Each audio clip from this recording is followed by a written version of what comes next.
우리는 사는 동안에는 잘 모르지만 살고 나서 자신이 살아온 길을 돌아보면 마치 운명과 같은 삶이라는 것을 느낄 때가 있죠. 신앙의 사람은 이것을 운명이라고 말하지 않습니다. 하나님의 섭리라고 말합니다. 이런 하나님의 섭리는 지나는 동안에는 알기가 어렵습니다. 오히려 고난이나 고통의 시간을 지나고 있는 것처럼 느껴질 뿐입니다. 그러나 시간이 한참 흐르고 나서 비로소 깨닫게 되거나 비로소 보이는 법입니다. 이것은 개인의 삶이나 아니면 그것보다 더 큰 역사도 마찬가지입니다. 우리는 구약 성서에 등장하는 꿈꾸는 사람 요셉의 이야기를 잘 압니다. 아버지의 편애로 말미암아 형들에게 미움을 사고 노예로 팔려갑니다. 그는 그곳에서 노예의 삶도 모자라서 누명을 쓰고 옥에 갇히기도 하지요. 그러나 결국 하나님에 대한 믿음으로 애굽의 총리 대신의 자리까지 오르게 됩니다. 세월이 한참 흐른 후에 요셉은 자기를 노예 상인들에게 팔아넘긴 형들을 만나게 됩니다. 그는 형들을 만난 자리에서 이렇게 이야기하죠. 형들이 나를 팔았다고 생각하지 마십시오. 저도 처음에는 그런 줄 알았습니다. 그런데 이제야 깨달았습니다. 우리 모두를 살리기 위해서 하나님께서 저를 이곳에 먼저 보내신 것이었습니다. 이런 고백은 단순히 고난을 이기고 성공한 사람의 미담이 아닙니다.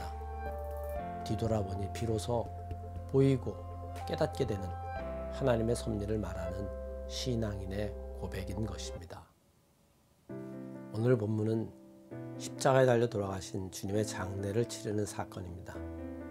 주님이 십자가에 달려 돌아가시고 이제 그분의 장례를 치러야 하는데 문제는 주님을 돌보아줄 남자들, 곧 제자들이 하나도 남김없이 다 도망갔다는 것입니다.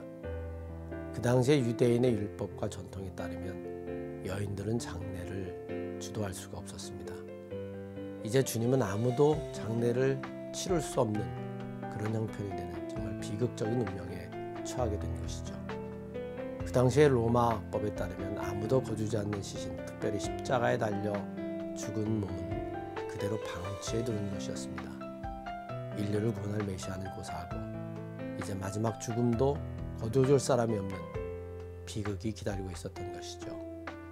그러나 우리는 여기서 또다시 하나님의 계획과 섭리 그리고 역사를 보게 됩니다.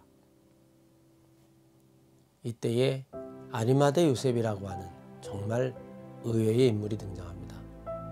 그는 아무도 나서지 못하는 상황에서 빌라도에게 찾아가서는 성서의 표현을 빌리자면 당돌이 주님의 몸을 내어달라고 말합니다. 그가 이럴 수 있었던 것은 그가 바로 존경받는 공회원이었기 때문입니다. 결국 빌라도도 할 수 없이 주님의 몸을 내어주고 아리마대 요셉은 자신의 새 무덤에 주님의 몸을 모시고 장례를 치르게 됩니다. 그는 아무도 예상하지 못한 하나님이 준비한 사람이었습니다. 부활은 결코 인간의 운명이나 역사 안에 있는 사건이 아닙니다. 그것은 하나부터 10까지 하나님의 섭리 안에 있는 구원의 사건이고 구원의 역사라고 하는 것을 알아야 합니다. 그렇게 따르던 많은 제자들이 다 도망간 상황.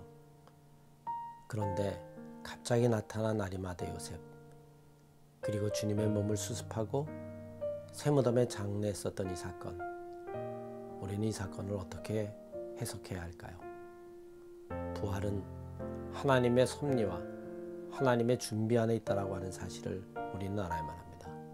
내일 부활절 아침에 주님이 부활하신 사건을 깊이 묵상하며 이 날을 보내시기를 바랍니다.